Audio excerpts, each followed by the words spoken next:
What's going on YouTube? This is Ribo back at the bench, and this time I've got another cut or carry knife review, and today looking at the Cold Steel AD-10.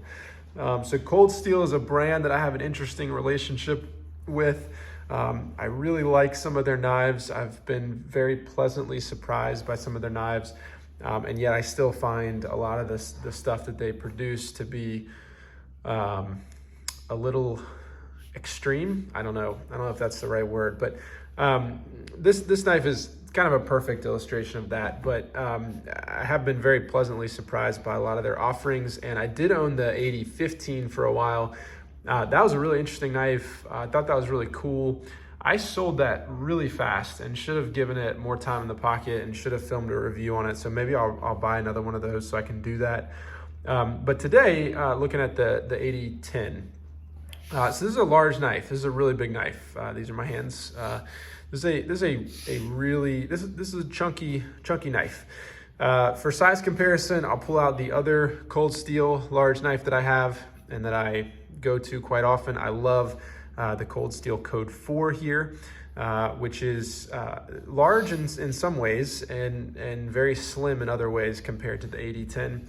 I'll also pull out the Spyderco Manix 2 Lightweight, which has become probably a top 5 knife for me.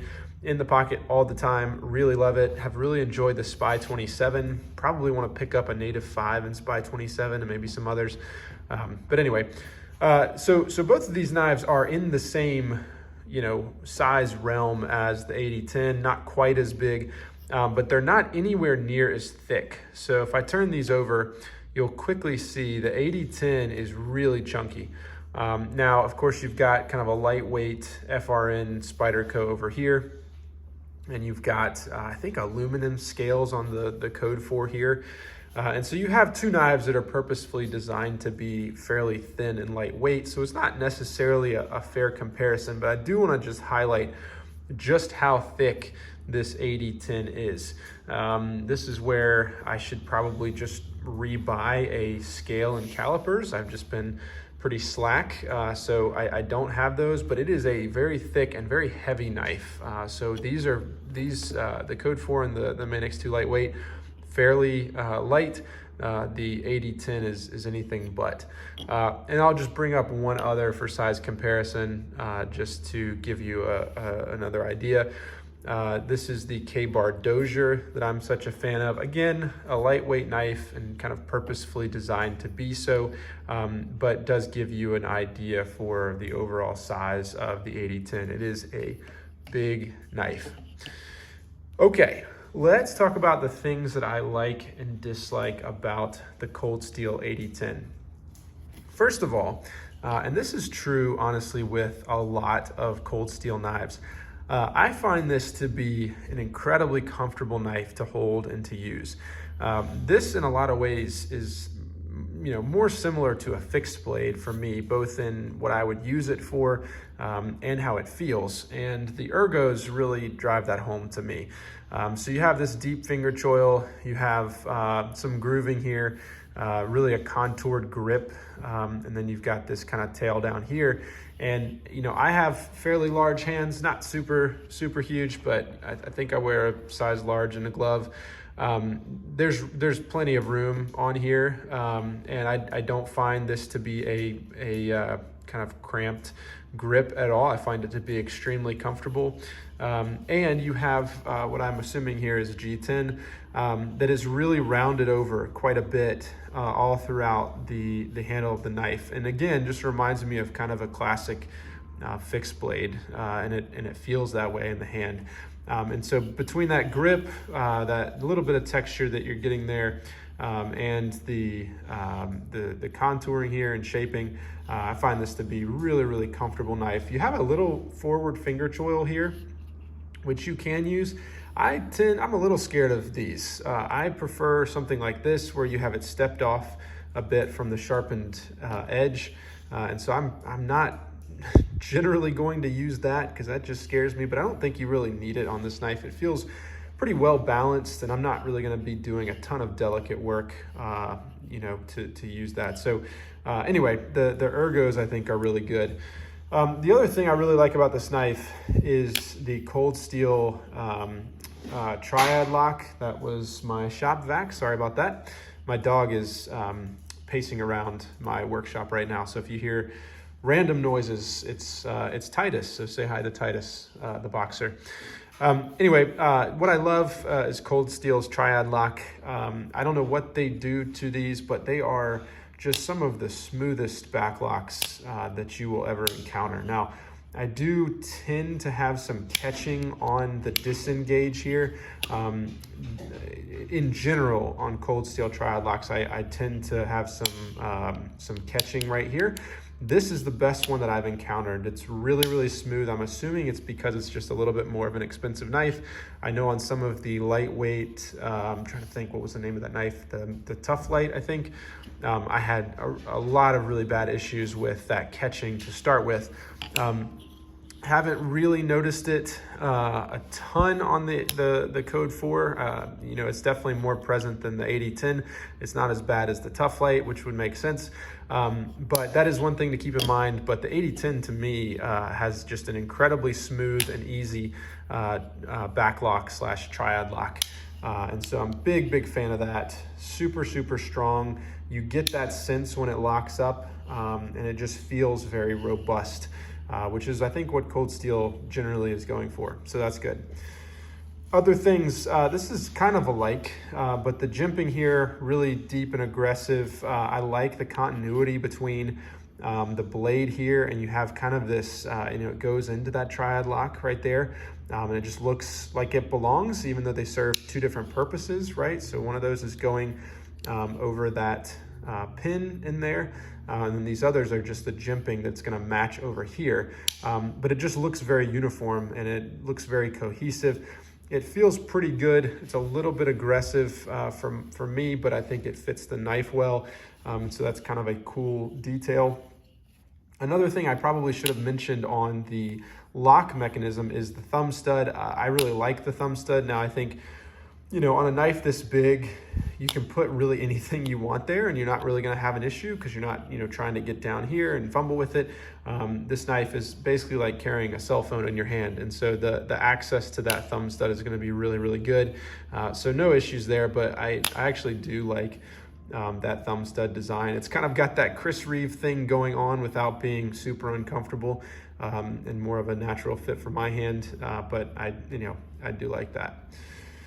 Other things that I like, one thing that I really like, and this is quite a bit different from the other Cold Steels that I've had with the back locks like this, is that when I disengage this lock, the blade falls pretty freely. I don't have to force it down. The same is not true for some of my others. I have to kind of shake it or, you know, whatever. This is both super smooth, and the disengage is just really easy. You do have to watch yourself because I have bitten myself there a few times where I've dropped that and there's not really a catch there. There's, you know, obviously no half stop or anything. So you do have to be careful if you're dropping the blade like that, that you don't cut into your finger there. But overall, the smoothness and that action, I just really like. Finally, the blade. Just what a nice utility blade. Now it's a fairly thick piece.